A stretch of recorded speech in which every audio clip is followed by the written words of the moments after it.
got one question for you. Are you ready?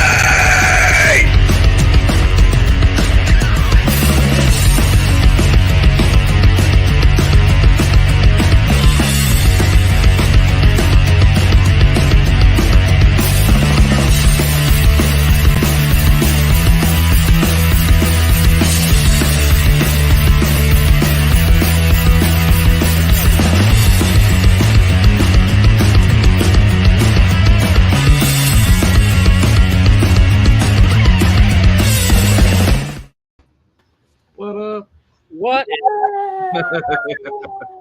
Hey, we're good. So, you know what? It is time to rock it out with Holly Montgomery. How are you doing? I'm doing great. That's awesome. And I know that you were at NAMM all week. So how was that? How was that experience? Oh, it was good. You know, I'd been to NAMM a bunch when I still lived in LA because for some years, it's been a long time ago now. I worked for Mike Tobias, a bass manufacturer, and so I went for like 3 or 4 years in a row. This one, you know, it was a little sparse just because of the COVID concerns, but you know, it was great seeing all this stuff and the stuff, you know, and more stuff. What kind of took your eye? I saw some 7-string guitars that looked really cool. I saw what is kind of taking your. What did you kind of see this year that you were kind of excited about? Well, there was this one Polish guitar manufacturer, and you know, shame on me that I can't think of the guy's name right now. I have his card somewhere, but he made these handmade guitars and basses. Like he made this baritone fretless guitar, wow. And these incredibly beautiful. Like he made this incredibly beautiful bass with a Purple Heart fingerboard, and it was just this gorgeous thing. And he was like trying to get me to play it, and I was like, I'm not going to fall for that, you know, because then, you know, you play these things and then you start dreaming about them. And so, you know, I of all of the things I saw, you know, I mean, that to me I really appreciated the art of that so much, you know, really the shape of it was artistic. The wood choices were artistic, and you just wanted to hug it, you know? Oh, yes. I love that. Yeah, it was like I was showing you pictures earlier from NAMM. I think there was like the acoustic guitars that were really like, I think it was like Big Johnson acoustic bass, where like it's like the fret goes up and then like it goes like goes this way with. Like, is it Buzz Python like the? It looked awesome. Yeah, some of those are. Woo! I know, and then you see the price, and you're like, "Woo!" Yeah, I didn't know the price. I was like. You know, I have to feel good about living my bohemian lifestyle, you know, and, you know, when I run across things like expensive guitars that I want, or, you know, tours in New Zealand that I want to take, that can get to you. Otherwise, I'm all right with bohemia, you know.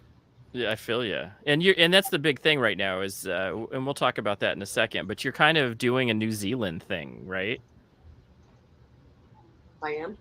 Are you? I'd like to do a New Zealand thing. You got any leads for me? I heard that you're doing New Zealand or something. I would love to go to New Zealand. I know every single Hobbit tour currently in business. I would love to do that. Stop by Peter Jackson's, you know, place. Yeah, that would be cool. So then. So bohemian lifestyle. Maybe that was where somebody was telling me about it. So that's exciting though. How exciting. So this is of course the time where we have to talk about desserts. And so we always go guest first because we're always excited to see what the guest brought. And let's see what you brought, Holly. Okay. Oh shoot. I should have brought a plate for this. Let me just tear open this box. Okay. So I was really, really torn between several desserts that I love with all my heart and thighs. And that's a lot. So I decided to go with the versatile dessert that gets you anything. Okay, here's what we got. Oh, dang, I should have brought out a plate. We got the awesome, the multifunctional carrot cake. Oh. Why is carrot cake multifunctional? Because you can eat it and pretend like you're getting your vegetable servings for the day, right? That's true. I mean, it serves several different functions, right? All right, here we go. Let's check it out. Here, this would be a better picture. There we go. Oh, Very nice. yes. Yes. All right. So, No yeah, forks- I love no forks carrot cake. necessary. No forks necessary. You don't need no utensils. I am such a big carrot cake fan. I Oh. believe the same thing you do. I'm like, when I was growing up, my mom just knew carrot Am I cake. eating it now? Am I Oh, eating yeah. You can't. Hey, You can if you'd like. smash it All up. right, Yeah, you know, absolutely. I don't think I had carrot cake until I was an adult, you know. Oh, good. I'll be honest with you. If I have to choose between sweet and savory, I'm almost always going to choose savory. I'm a savory kind of gal. But so I don't like super sweet desserts. Like some people like chocolate on chocolate filled with chocolate. I can't take it, you know. I do. My second choice was going to be Boston cream pie. You know, like you can make those as an eclair. I love those because you have your donut, and then you have your custardy filling, and then just a little sprinkling of chocolate. So good. All right. Very nice. Very Cheers. good. Very good. Cheers. Yep. What did Andy bring? What did Andy bring? Is it stolen? Is it- This is Andy actually did go and buy something today. So Oh, I did yeah. not steal it from little kids that I have in my house. I did not Mhm. steal their Easter candy or because there's no Easter candy left after I stole it all. So you know what? I actually went to a water and ice place because our refrigerator went out, and I was like, and there's a place down the street that used to do something called EGs, which is like if you're from Arizona, actually from Tucson, Arizona specifically, you know what an EGs is. It is like a frozen fruit drink that you have to actually like almost scoop with a spoon. It's so good and thick. And it will give you the ice headache that you cannot even imagine if you just drink too much of it at one time. However, I go there and they actually established an EGs in Phoenix. So now they don't sell it at the water and ice place anymore. So I settled for mint chocolate chip ice cream from the water and ice place. So, water and ice. So, I don't know if you guys, water and ice, actually, they do ice cream and it's pretty darn good. I think it's almost as good as, and it's cheaper than going to DQ. Of course. Oh yeah. And I like their flavors better. It's kind of like maybe what was the one that had 32 flavors? 36, right? Yeah, 36. Yeah. Baskin Robbins, right? Baskin Robbins, absolutely. So it kind of reminds me of Baskin Robbins because you get a choice of different ice creams that you can mix together or whatever. And like if you go to Dairy Queen, you're just kind of stuck. There's, you're not really doing much there. But I like this. So, and I'm a big mint chocolate chip ice cream fan. So, yeah, like my favorite cookies are the Girl Scout cookies. So anything that tastes anywhere near that, I'm on board. Totally on board. I love the Girl Scout peanut butter cookies. Yeah. Those are my favorite Girl Scout cookies. Dosey-do. Honestly. Yeah. Hi, James. What are you eating? Well, Friday or Saturday was my mom's birthday, so I made her a cake. So Very nice. I have a piece of that right now, and it's funny that you mentioned the chocolate on chocolate on chocolate. Right, see? That's what I did. Most people love that. So yeah, no judgment. and then Oreos on top, and then chocolate in the middle. Very decadent, very sweet. Obviously, very overly so sweet. And I know you made this from scratch. What was ingredients on this one, buddy? Yeah, and I'll throw that in the chat. The ingredients mainly sugar, butter. What else? Did the butter, sugar, and then I did cocoa powder, flour, baking soda, salt, baking powder. What else? Vanilla. I use the whole vanilla beans. I love vanilla. Those, yeah, I use extra of that. The cocoa powder. Mix that all up together. The frosting itself is literally just as a cream cheese and butter based, and then mixed with a little bit of powdered sugar, Right. or a lot of powdered sugar. I think it was like 7 cups of powdered sugar I put in there for the whole batch, Right. and vanilla, and whip that up, and yeah, bake that 350 for a good, I think, 30, 35 minutes. Oh. I'll throw everything in the chat so y'all can make it at home. But yeah, this thing is amazing. I don't have an exact recipe. I don't know the whole measurements right now by head, but I do have them written down. So I will add that in the chat so you can make it at home, or in the or in the description, so you can have that for later and enjoy. It is amazing. Indeed. Yes, indeed. I had enough for 2, so I made one for my mom. I made one for work. So Right. everybody at work got to try it as well. He's a good man. He's feeding the crew. Yep. Got to keep the crew happy. So, do you know what? This is the one thing, though. I'm going to say that always makes me so much hungrier for whatever he got. And he lives like at least 10 states away. So then I'm always like, at least I know that I'm on somewhat of a diet, because I would live next to him and just want to eat all of the desserts all the time. You would get a portion of whatever I had left. I know. I'd be like, hey, half a cake? Oh. Father's Day's coming up, so they asked me to make cookies. So I'm going to have to make like 400 cookies. So I'll be making cookies with it. There we go. Right on, man. So, Holly, we always go a little bit into the food. What is your favorite gig food? Like, if you were to go to a new city and you're like, I have to have this food when I'm out on a gig, I'm when I'm out on the road, this is what I have to go to. This is my go-to comfort food on the road. Okay, so you're asking for comfort food and not what I really should eat. Is that what you're saying? That's what we're saying. Yes. Okay. All right. Well, my favorite food in the whole world is good fish and chips. I love fish and chips. I mean, look at what you get with it. You get, number one, fried. Hello.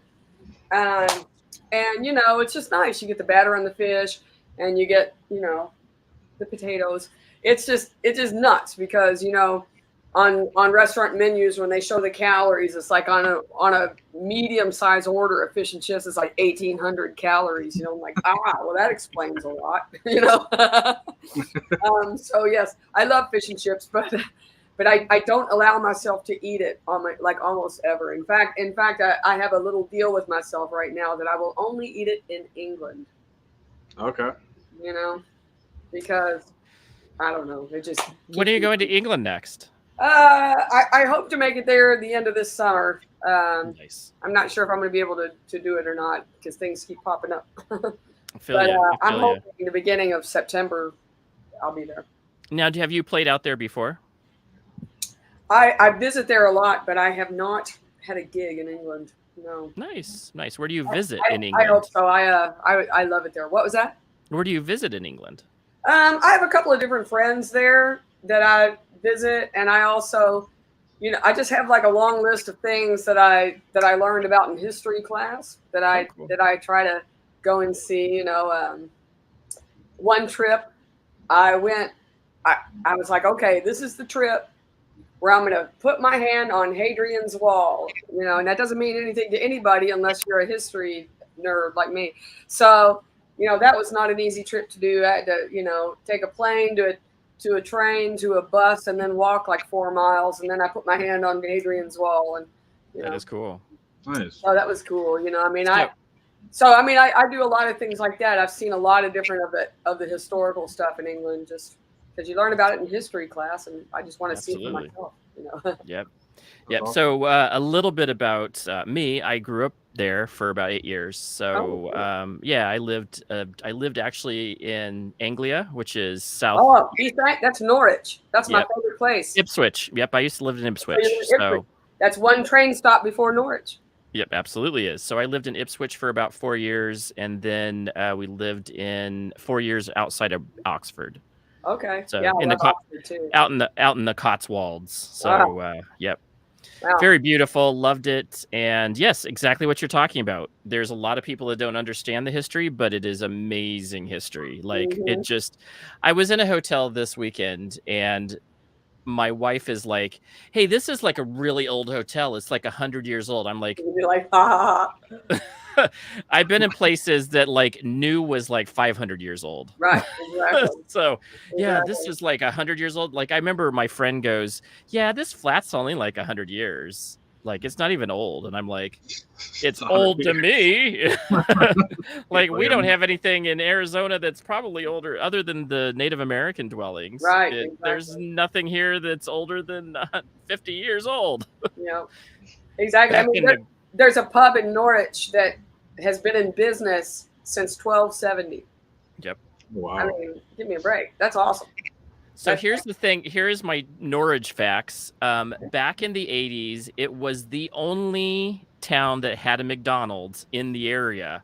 Really? So us American kids would go and take a little trip to Norwich, right? And it was like just next to the Norwich Cathedral. Okay. And so we would go to the McDonald's and we would be like, oh, we cannot wait to have McDonald's. And it tasted weird because back in those days, they got the beef from the British cow. Oh, okay. They got British cows, and they would feed their cows corn meal or fish meal, and it tasted fishy to us. So, oh wow!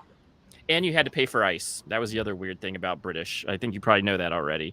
If you go to Britain, you have to pay like 5p for ice. Like it's not. That's great. Yeah, that's great. Right, we'll give them that. We've got that on them at least, you know. We give ice for free. If we put more ice than you should have soda. They're like, no, we want as much soda as possible. That's awesome. So then the next question, of course, is right before you're going to go on, you're going to about ready to go play. What is the food that you must have or a lack of food or something to drink before you go out on the stage?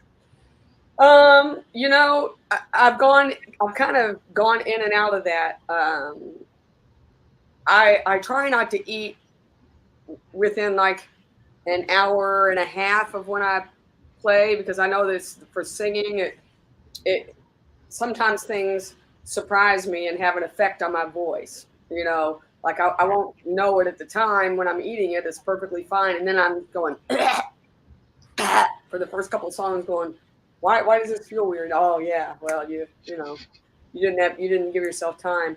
In terms of like right before I go on, you know, I probably at least I was 2 nights out of the week, and before a gig, I try to eat pretty simple and clean, seeing as how I like all kinds of things that aren't simple and clean. I like to eat like a Caesar salad with salmon. That's like something that I like to eat, you know, a lot. I like blackened. I like it blackened with the Cajun spice, you know. Yes. So, I mean, if there's anything, it would be that. Love it. Love it. Yeah, that's awesome. And here's the other tip that we try to give new musicians this tip, because we want them to hear this and we want them to say, stop eating before gigs because you're going to pay the penalty. So we try to get as many singers, veteran singers like yourself out there who go, I've tried everything. Don't eat this stuff before you go. Yes, just because everybody else who's a roadie's eating the steak and the fries and the hamburgers doesn't mean that you need to, because you're going to be the one who everybody's going to see. You know, you're going to have anywhere from 1,000 to 20,000 people looking at you. So yeah, don't eat it. I have to tell people, whatever they say, don't trust the hot sauce, right? Don't trust it. If they say, oh, it's medium, nope, don't trust it. I had that happen at a gig about 4 or 5 months ago. It was a really important gig for me. And backstage, they gave us like chips and salsa, and I was nervous eating, and I ate some chips and salsa, and the salsa was too hot. So for the first couple of songs, I was like, damn. You know, I got fooled by the salsa, you know. Yeah. Well, you know, that is so true. And hot is it is like a perspective thing. Like I live in the Southwest. Everything here is hot. And I have friends that live in the Midwest and they think ketchup tastes hot. Right, yeah. So, you know, we're eating habaneros and ghost peppers and things like that are hot. Right. But we don't think much of it. I mean, it's hot, you know, it's hot. Right. But it's not like these people, if they ate one of that, their lips would burn off, you know? Yeah. So Holly, we thank you so much for asking answering so much of this food questions, but now we're going to get a little bit into this new album and some of your music, which, I mean, me and James are always like, great, we're waiting for the bad artist to come in, and it's still yet to happen. And you just blew us away, Aw. with this new album. And there's so many things to talk about that I want to talk in, but I'm going to let James talk really quick and get his thoughts about it and maybe some questions. Okay, sounds good. Yeah, I feel like I saw that when we found out we're any artists that we have on, we dig right into their music right away. Getting into it, I find, and I'm gonna listen to just your new album. I haven't really dug into your old stuff yet, but wow, I mean, really, I'm open to all genres. I'm really, like I said, I like metal, but I'm open to all genres. Anything. I've been raised around a lot of stuff, hard rock, classic rock, R&B, like Beach Boys, all that stuff, like 70s, 80s, all the decades.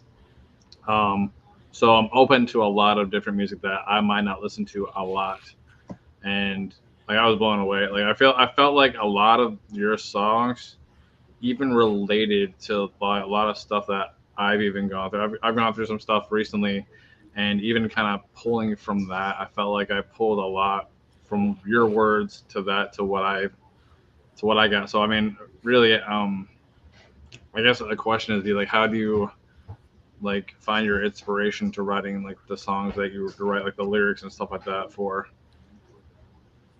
Yeah, well, I mean, I do labor over my lyrics. I mean, usually I have I want to make sure that every word is right, and that usually works for me. Sometimes it bogs the songs down, and I have to put them away for a while. But I've tried. I don't think I can explain this as well as I wish I could, but I try to write songs about things that people feel or have gone through that everybody will relate to, and everybody, even if they haven't been through it themselves, they know what I'm talking about, or they can, but that people don't write, I mean, to me, very oftentimes the subject matter of songs that you end up hearing is pretty limited to, I'm in love, or I was in love and now my heart is broken, or some kind of protest song. I mean, there's like, you get very limited scope a lot of times when it comes to what is mass shoved at people. So anyway, so all of that to say, and not that that's bad, because people go through that too, but I like to write about other things that people are going through. I'm not a kind of person that wants to write a song that tells everybody it's going to get better, because sometimes you need to hear that, and sometimes you just need to hear that somebody understands that you feel like crap right now, Right. So it's a different way of achieving the same goal. It's like, if I'm feeling scared about the future, then I'll write a song about it. If I'm feeling bogged, if I'm feeling like I want to start from scratch, forget all of this and just start over from scratch, then I'll write a song like that, because we all feel those things, but nobody writes, well, I can't say nobody writes songs about them, but I like to write songs about them, about many different things that people go through, not just what they feel, but what they go through, that's what I like to do. So I'll listen to, a lot of times I'll just listen to what people are going through, or if I'm dealing with something myself, sometimes something people will say will spark an idea in me, for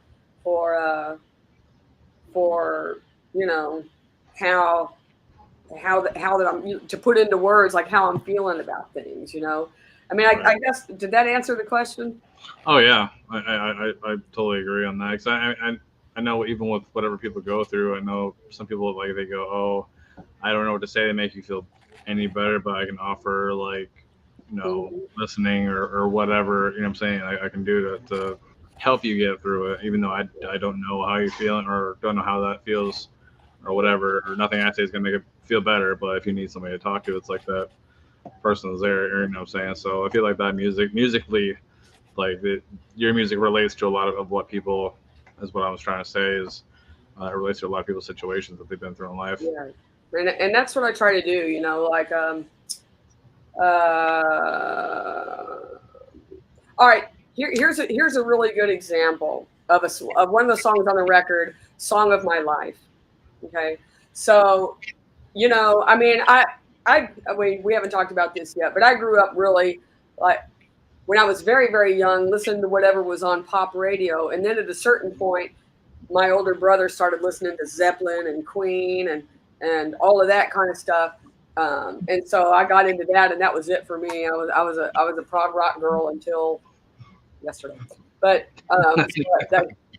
so that's the kind of stuff that I really grew up, and like the band that I had when I lived in LA did more of that kind of stuff. But and I want to do it again in the future too. But so anyway, the point is, I really love, just like you, James. I love and respect lots of different kinds of music, and one of those artists is Glenn Campbell.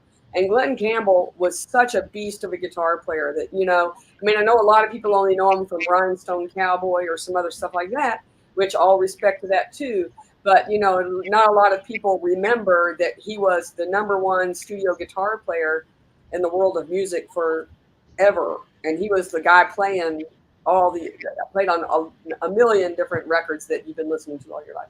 So anyway, he got Alzheimer's, and the thought of him, somebody that brilliant, like going down with Alzheimer's, freaked me out. But then one day I heard a news report that said that he, with his last shred of awareness of who he was, he wrote a song and recorded it.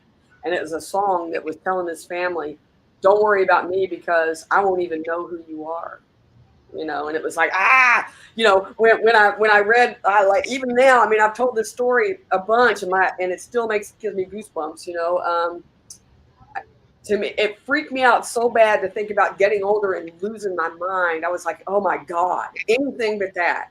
I'll lose a foot. I don't care what it is. I want to keep my wits about me. And in the midst of that panic of going, oh my God, I can't believe that somebody that brilliant has to go through this, I wrote that song. So I mean, I don't know if anybody else is going to panic over getting old and losing their mind, but in that moment, it really touched me, and I really felt for him and what he must have,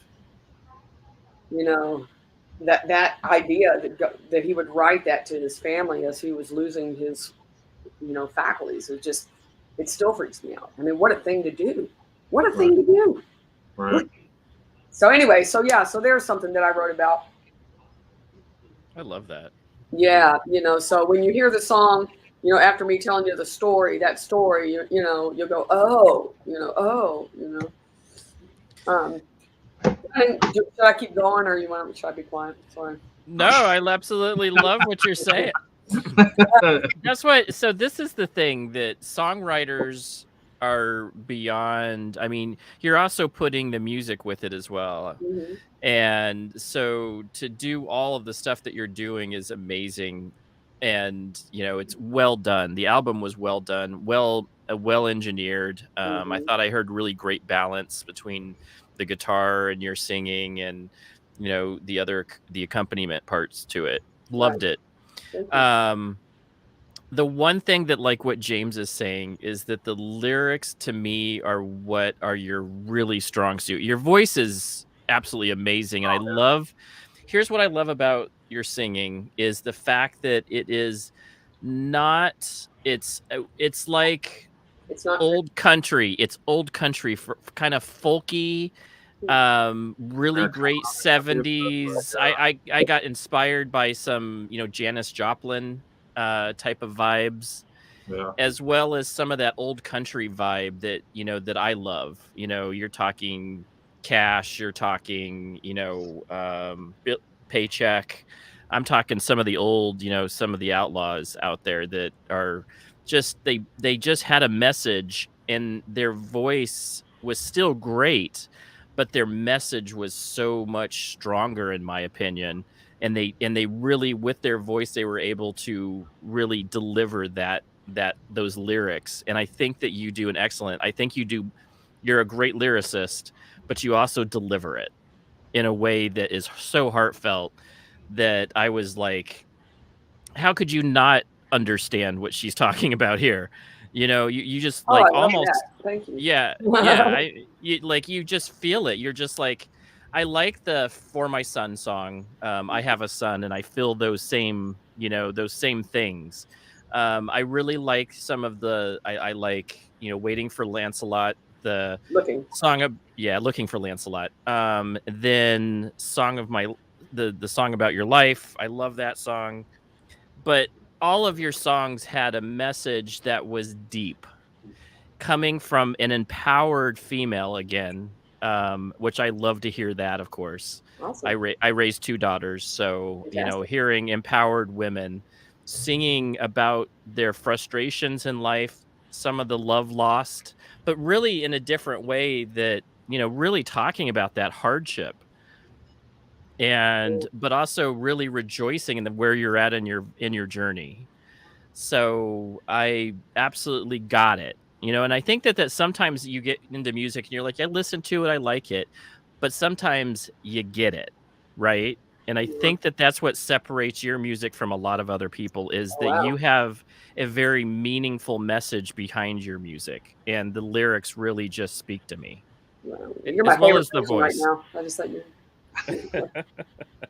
No, I mean, it's really powerful stuff. I enjoy that, and that's what I look into when I'm talking. I really look into music and writing it. That's what I'm looking for, is that kind of grasp. And I think that you really did an excellent job with this album for that. Definitely, like, one of the, I would say, a good female powerhouse in music. Like, I would expect this to be on, like, radio, like, like, you know what I'm saying? Like, I'm trying, man. The way it is, it's just like, I'm like, how is this, like, not out there already? Like, how is this, like, not mainstream on radio or something right now? Like, I'm crying. Is awesome. I'm crying. Well, thank you so much, guys. I've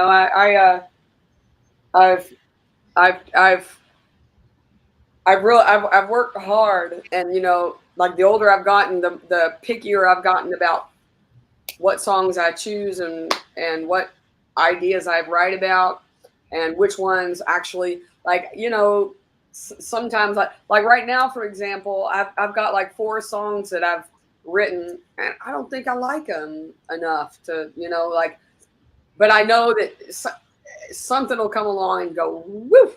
And, you just you have to go through the process, and so I really am trying really hard to choose my words with care, and my subject matters with care. And I really do try to do that, because it's hard. It's really hard to, you can even, you can achieve some level of notice as a musician, like a pretty decent level of notice, and still not make a penny, So wow. the way that I figure it is that I'm going to keep trying to make more than a penny, but in the meantime, I want to write music that is something that I'll still want to sing in 10 years. I don't want to write something that's just like a throwaway to this or that or the other thing. I mean, I want to be able to not to write songs that I don't get sick of too soon. Right. That's kind of where I'm at right now. Some of my previous albums, maybe I should hold on. Should I say this? I mean, over time I've gotten more and more like that. I listen to some of the things I do and going, oh, it's funny. I don't really like that song so much anymore. I mean, I don't know if other people do that too, but I've kind of done that. Whereas I'll be honest with you, I don't think I'm going to say that for any of the songs on this record. This record I started it in 2017. It took me forever to get it released. for many reasons, not the least of which was COVID shut everything down. So it was a long time coming, and I'm super proud of the team that put it together, and of the team that's helping me get it out there now, you know. It's amazing. And I think that's how we got involved, of course, so through your PR agency. And so we're always excited to see that type of work. I will be honest with you. I see this I see this in many angles, and I think this helps people in different ways. And that's the interesting thing about really soulful music, is that you may have meant the intention, but it affects somebody else in a different way. But yet it's that meaningful to them because they understand. Like, there's an understanding there with your music that, hey, I've been through a lot. And even though you may have not been through what I've gone through, it inspires people because they realize that you went through a lot on their journey. They went through a lot on their journey. You've been through a lot on your journey, and you all at the end have gotten together, and you guys have all flourished, or, you know, or at least you're inspiring other people to flourish and see the best, you know. And that's what I get that out of your music, is that you've been through a lot. Yeah. But here's the thing. I'm still standing. I'm still surviving. Right, I'm still doing amazing work, right? I'm trying. I am doing my best, you know. And you know, the way, when I've thought about that very sentiment many times, I kind of look at it like, what I'm trying to do with my songs, and this album being so far the pinnacle of that, is a grand exploration of humanity. You know, what is it that humanity deals with, goes through, what can make it better, what's making it worse, you know. I mean, I just look at it like that, because, you know, I'm a huge animal lover, but mankind seems to be the only species out there that's worried about the future. You know, like, we're sitting around worrying about the future all the time, and you know, and we're also a species that doesn't seem to learn from past mistakes very well, you know. So it's kind of like a blend of both of those things. And I know that it sounds woo, but for me, really, it's really all about my exploration of humanity and trying to figure out how the heck did I end up in this situation, you know, or, you know, just things like that. You know, I mean, I think about that kind of stuff a lot, you know, like, okay, how did I end up here? But back to what you said, Andy, you know, one thing that I do, like, my last album was called Leaving Eden. And that song, the lyrics of that song were really about, trying to decide what I can and should say. We're really about my journey from one way of living to another, from one community to another, and the sorrow of leaving behind where I came from. Now, what's interesting is I have some really good friends who are gay, and one of them, Tom Nichols, he produced my previous album from that one called Uncanny Valley.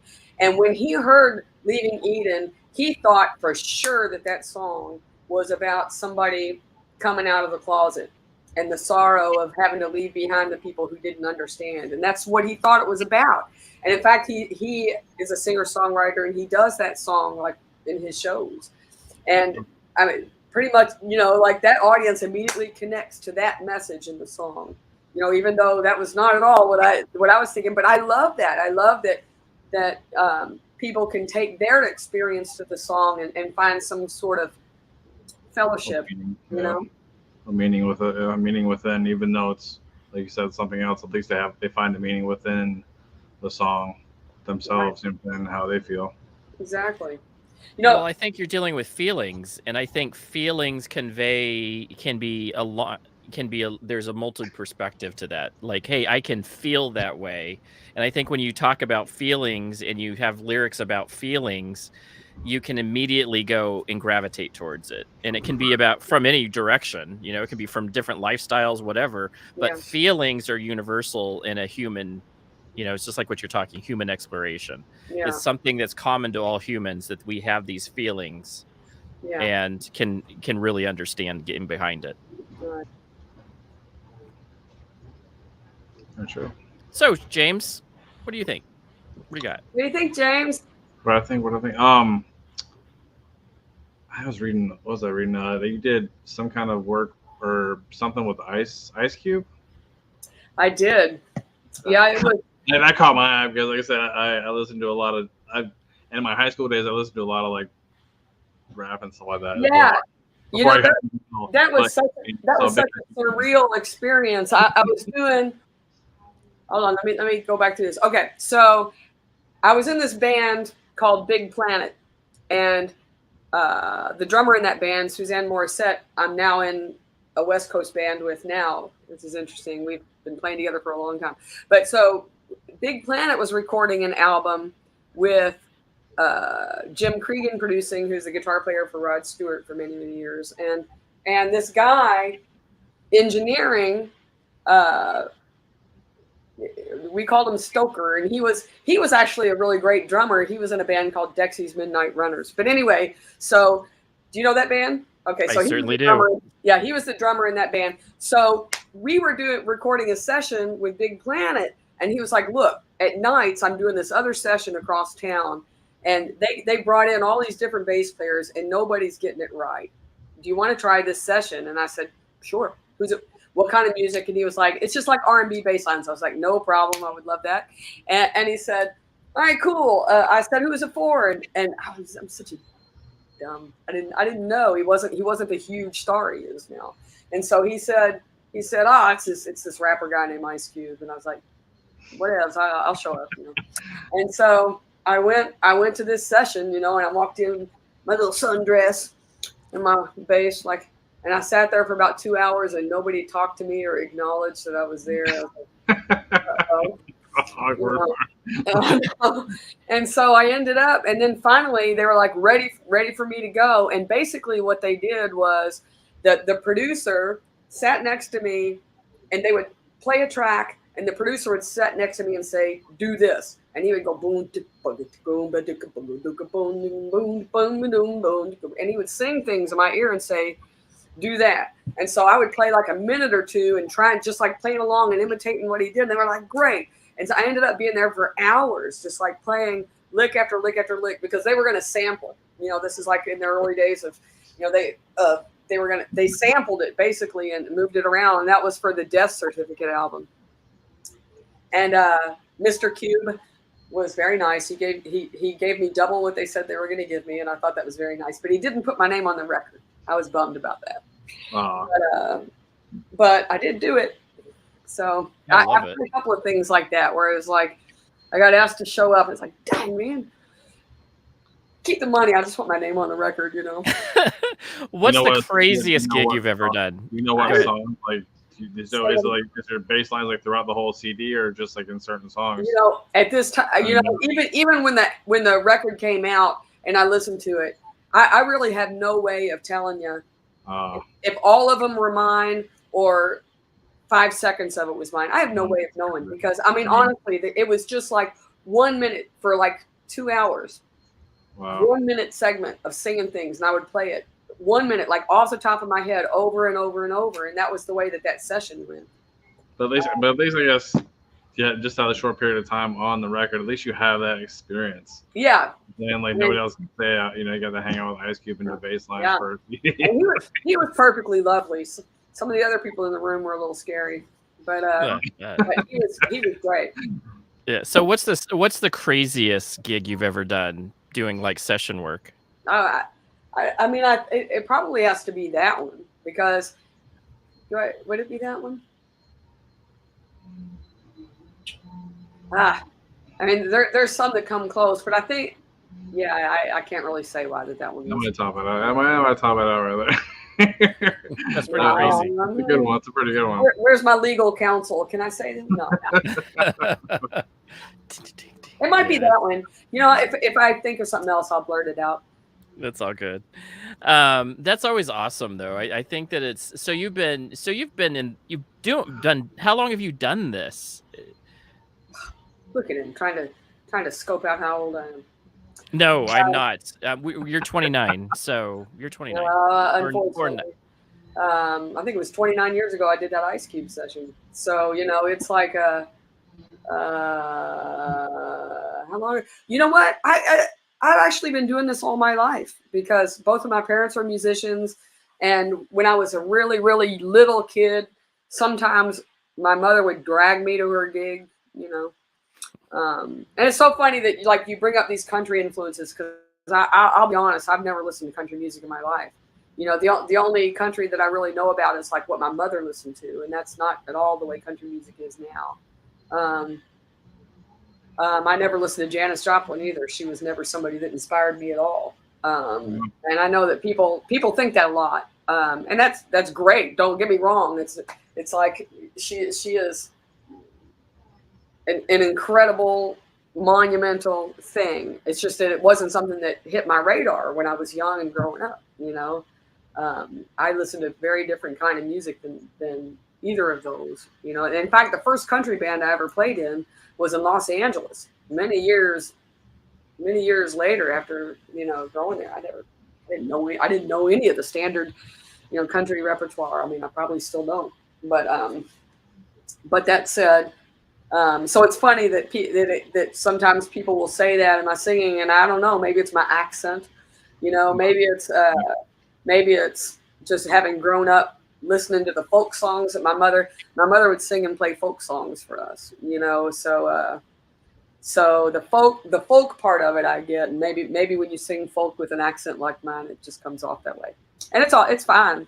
It's just funny. I just never listened to it before, I love it. I think it adds a good layer to your music. So I mean, like I say, it gets people guessing. So it's like, well, it's funny because sometimes people have said to me, "Well, why don't you do country music?" And it's like, well, number one, I don't gravitate towards it. Number two, I don't have the kind of female voice that country music appreciates. I may sound like I have an accent or whatever, but it's not nearly sweet enough for country music. I don't have a sweet voice. It's not sweet.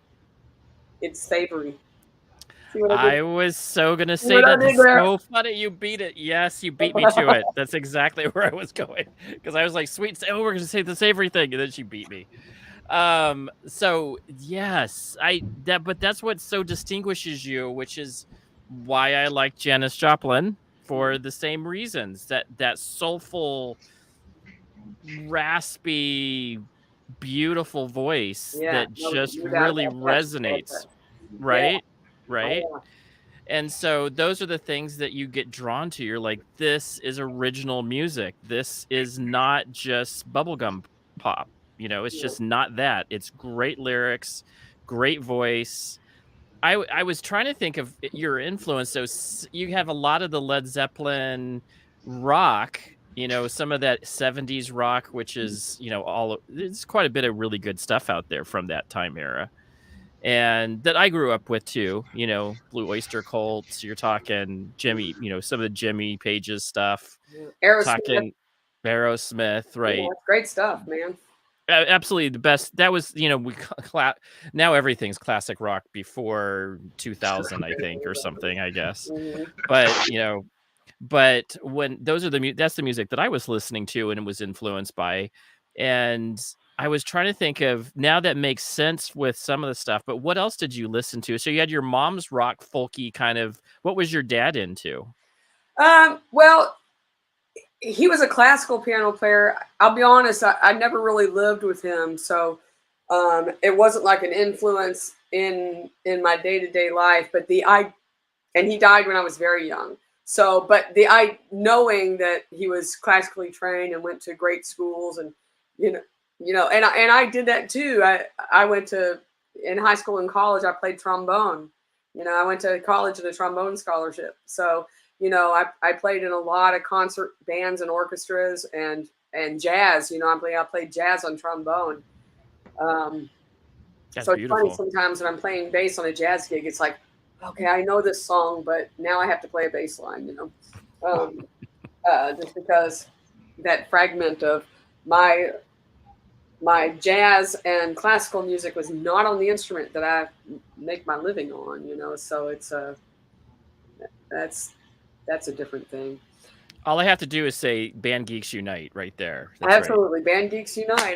I'm a very proud band geek. We all loved Monty Python and Star Trek and all of the fun things that now everybody, you know, it's like we got made fun of, you know, when I was younger, but now it's everybody knows it's cool, you know. That's right, because we were cool before it was cool. Yeah. That's right, folks. We were cool before it was cool. You just didn't know it. I dabbled a little bit in the alto sax in band in high school. Yeah. What was your instrument? Alto saxophone. Alto. Okay, good. Yeah. Very good. Yeah. There you go. And I was a clarinet. I love it. Yes. Yeah. Yes. And so good times. Yeah, I played up until college, and I know you played James. You played in high school for a few years. Yep. Yep, love it. And what was so out of the band? So you played trombone, which I know a lot of really great trombone players. So when you were playing the bone, where did you? So are you still doing any of that work, or are you still? Because you get to a certain point in college, you're playing the jazz band, you're playing marching band, you're doing the classic, and then. What did you ever go experience outside of the university level, or did you play like with some symphonies or anything like that? No, I'll be honest. At the time, it was a very frustrating thing for me because I wasn't listening to that music at home. So I was listening to Genesis and you know, stuff like that, you know, and this is Genesis, you know, Genesis and Peter Gabriel and 80s. Yeah. 80s. Yeah. Yeah, 70s and 80s. I loved that. And I was a huge Joni Mitchell fan, you know, I mean, she fits right into that stuff. So, you know, I was listening to all of that and wanted to sing, and I was like, I can't play trombone and be a singer. You know, I mean, there were all of these things that just weren't working. I don't listen to this music at home. Like all of my friends, it's so funny. All of my friends were like jazzaholics. And I was like, oh man, you know, I was a big Frank Zappa fan, you know, and I was just listening to other stuff, although a lot of my friends love Frank Zappa too. But so at a certain point, it was really just that I wanted to play an instrument that was used in the world of music that I wanted to do. You know, I couldn't see me playing trombone in a prog rock band. So I had to make a choice. And so over time, I kind of lost interest, and it was really hard to like make myself even ever play. But yeah, one of my friends in England, by the way, he lives in Yorkshire, and he's a conductor for the community brass band. Oh, nice. Oh, that's awesome. And so, like, I've been there, and I get to play in the band, Summerdale and Docker. Hold on, what is the name of that band? I don't want to mess it up. Let's see if I can find it. Summerdale and Docker Award Summer Bridge. That's right, and Docker Silver Band. And he told me that they're called the Silver Band because in the 1940s, at some point, they won a silver medal at some competition. I don't know. So they did a Summer Bridge and Docker Silver. Anyway, so I got to play trombone in that band, and that was like 5 years ago, and that's the last time I played. Ooh. In fact, somebody asked me recently, do you think you could play trombone for this thing? I'm like, man, you know, it depends on whether or not you want it to sound good. I have about 4 clarinets that sit about 10 feet away from me and have sat there forever. They just get moved from house to house, and they're beautiful. They're expensive clarinets, but I have not touched them since I probably left college. Yeah. It's hard to get back into it. It is. It's hard to practice when you don't have a reason for doing it, you know? Yeah. You know, and it is. But I'll tell you, I spent some years like going, why did I waste so many years playing trombone? Now I'm really happy that I did. You know, it's like I have an understanding of brass and brass arrangements and, you know, all this kind of stuff that you work really hard at in college. And I'm really glad that I have that information, you know. that I could hear it and do it, and people can hire me to do brass arrangements, I could do it, you know. So.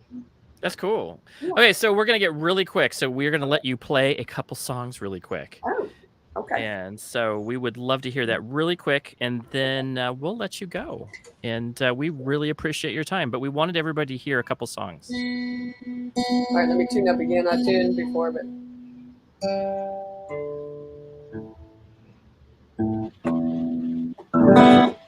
All right, so I've been agonizing over what song I can play and do justice because I am a bass player. Look at this pick. See? Love it. Bass player pick, right? Okay. Yep. All right. All right. So this song that I'm going to do is called All for Nothing, and it's the first track on the record. And this is, James, getting back to your very early question about how you come up with lyrics.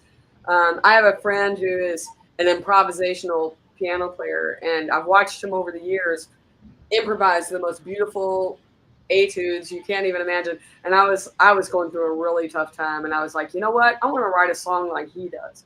Now, I wrote this song. This is the way that it was conceived in the beginning, and you'll know because there's all these holes in it because I'm not very good at it.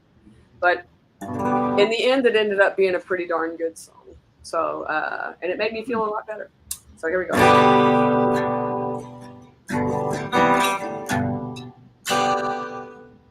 I wait.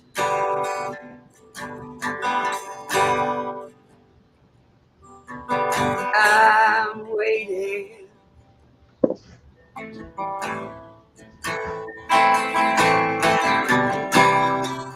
for change. So I'll wait for nothing.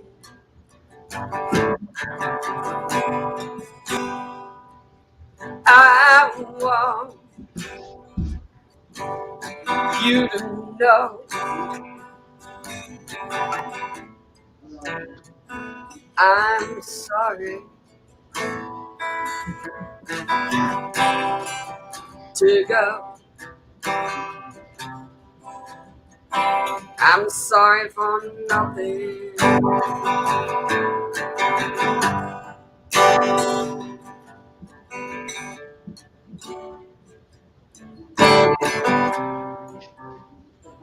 I'm sorry for nothing.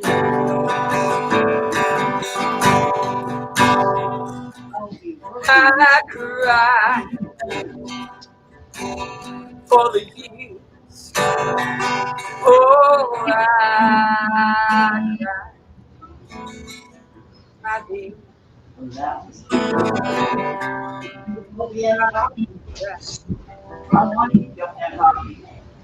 I cry for nothing.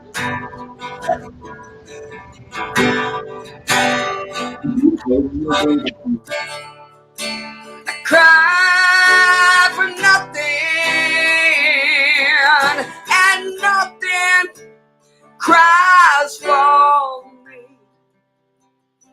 Oh, I'm nothing.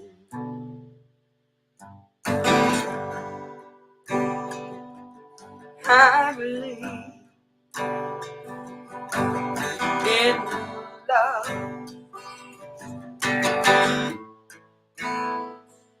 Seen it come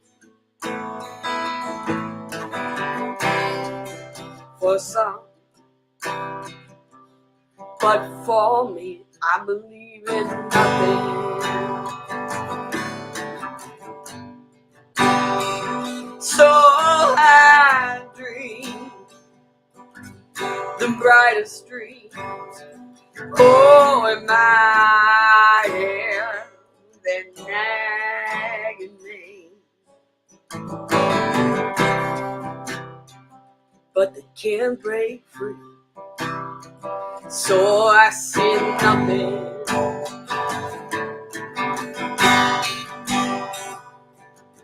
My waiting, wanting, and my crying, and my believing, my dreaming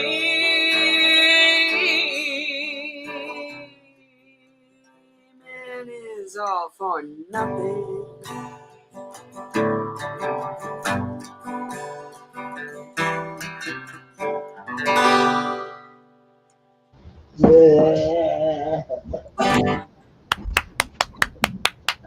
Yeah. Beautiful, beautiful, beautiful, beautiful, beautiful. Yeah, that one was improvised from beginning to end. All right, so another one that am I supposed to do another one?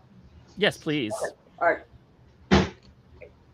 So the next one I'm going to do, I wrote. It's like it's a protest song. I was slagging on protest songs a while ago, but it is a protest song. But I learned that you can't beat anybody over the head with a protest song, or they're not going to listen to it. You know, you have to. If you can make somebody laugh at your protest song, then they'll listen to it. That's the way it goes. All right. So this song is I wrote after I tore my rotator cuff in this arm, and I went to the doctor, and there was, you know, to get all the consultations and everything, there was a $7,500 deductible.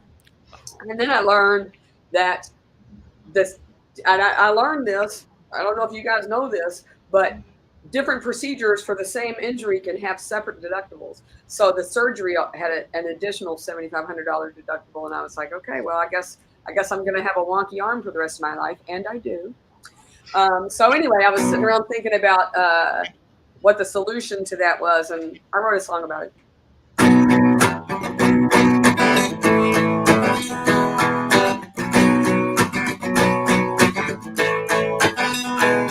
I'm looking to find me an Englishman, anyone from the UK who doesn't mind an American, an eccentric broke divorcee.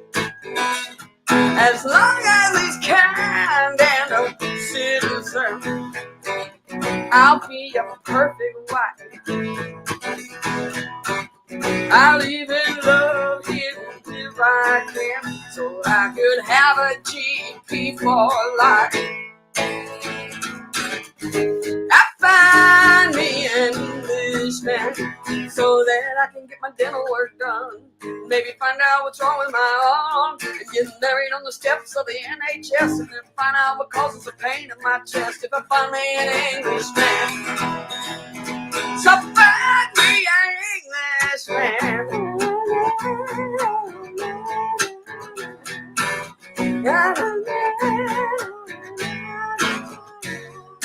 Looking to find me an Englishman before my looks start to fade.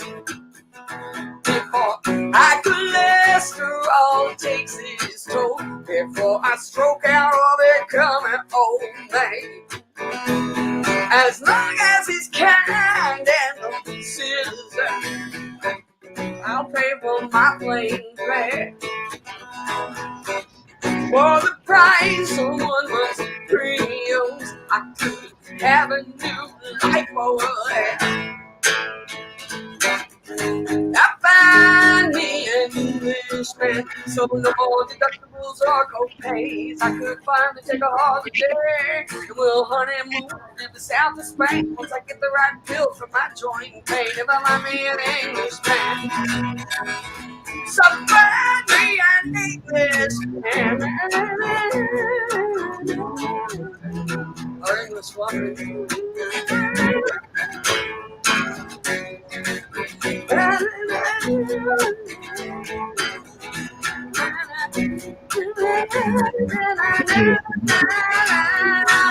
I find me an Englishman. So I won't be praying miracles, and I have a yearly physical. I won't lose my house if I'm sick in bed, or have to work till I drop dead if I find me an Englishman. So find me an Englishman. I find me an Englishman. No more co-pays. I find me an English. And all that deductible shit, but I'll just go away. Me an English. I said no more co-pays. No, no. Oh no. I find me an English. You can be my little Welsh rarebit. Oh if you're wearing a kilt, baby, I'm good with it. I said I don't want no more gold face. So find me an Englishman. There. That's awesome. That is so awesome. And I totally know what you were talking about because I lived over there for so long. I like the or woman. Or woman, yes. Yeah, you got to get it in there, Why not? I love it. I mean, love it. Let's see. Lose my house and all my life savings or marry a woman. I mean, I don't know. It's tempting some days. Yes. I think that finding yourself an Englishman or woman, I not really find an Englishman, but Yeah, well, but I'm going to tell you this, that the NHS isn't the same anymore. It's a little different than when I was growing up. So one of my friends works for the ambulance service, part of NHS, and they all contracted out, and they said it's absolutely horrible, and definitely our system actually looks better than theirs, which is amazingly. No. My brother just had a major catastrophic injury. He was bashed over the head in Key West. The ambulance bill was $24,000. Oh, it's not that bad. It's not better. Yeah. So then Sorry. Never mind. That's horrible. I'm not talking about the quality of care. The quality of care here is great when you can get it. Right. The quality. It's not about the quality. It's about the millions of Americans going bankrupt from minor injuries. You go bankrupt from a minor injury. It's crap. I mean, we put up with it. I don't know why we put up with it. I mean, there's got to be better solutions than millions of Americans filing bankruptcy every year. Right. I mean, my brother had to do it because he had a catastrophic brain injury. He can't work anymore. And, his medical bills were like $500,000. That's crazy. And you just got the reason for the song, folks. Yes. There you go. There you go. So it's not about going to England and finding Englishmen. It's about the Did I make you smile? It did. Yeah. It did make us smile, yet understand exactly what you were saying because, yes. But you know what? That was a cool protest song because you were like round about the protest song. Like, I'd rather go to another country because the healthcare here stinks that bad. Because I confuse between getting the help I need and going bankrupt. I mean, really, it's that simple. People in this country have to choose between proper health care and bankruptcy every single day. I mean, if you're lucky enough to have a government job where they have great insurance and all that is great. But outside of a very few industries, that kind of comprehensive health care just doesn't exist anymore. It used to. You used to get great health care from your employers and it didn't cost $24,000 for an ambulance ride. I guarantee you that if you what would that ride have cost in 1980? Let's adjust for inflation. It's not going to be $24,000. Right. So that's the part of it that's because I always say follow the money, follow that money. Somebody's making money. These guys are, and they don't care. They don't care about the bankrupted families who are dying of cancer and getting evicted from their house. They don't care. Some very big truth to that. Absolutely right. So this is we're going to try. We did go a little bit over the hour. We appreciate you, but when we hear that, we wanted to hear this music and we wanted to hear your stories, and absolutely loved every bit of it. James, do you have any last thoughts?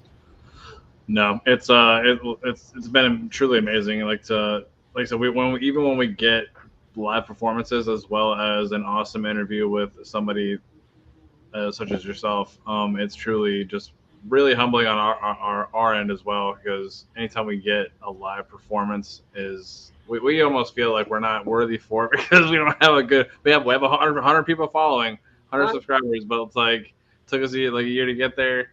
But even when we first started, we had live performances and we're like, man, like only a few people were watching. And I'm like, man, this like deserves like a couple hundred people here. You know what I'm saying? But hopefully, later on they go back and they, when people start blowing up everywhere, they go back and they find us. You know what I'm saying? So we had them on first, and we exposed them to everybody that's listening. So we definitely wish the very best for you. And we'll definitely have to have you on again for sure. Being part of the fam family. I would love it. Thank you guys. Yeah, absolutely. So that is exactly what I leave us with. Amazing vocals. Any last words really quick, Holly, for you? Where you be gigging at in the next month or two? Do you have any gigs planned?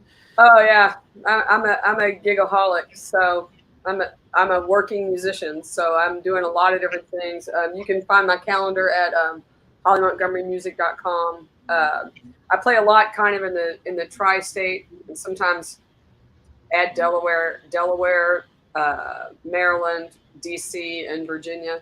So I do 4 or 5 shows a week at least. So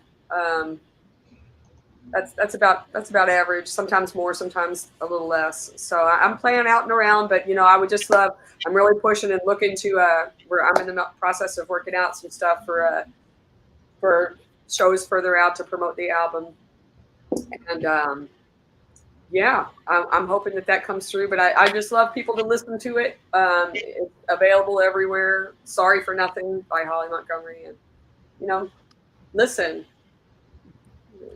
Listen, and people will. I mean, really listen. You got to listen. This is really listening. You'll love what you hear. This is great lyrics, great music, great vocals. Absolutely dig what she's putting out.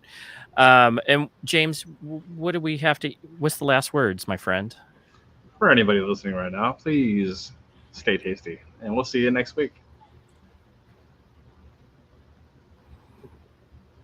And again, I have to find the thing out of here.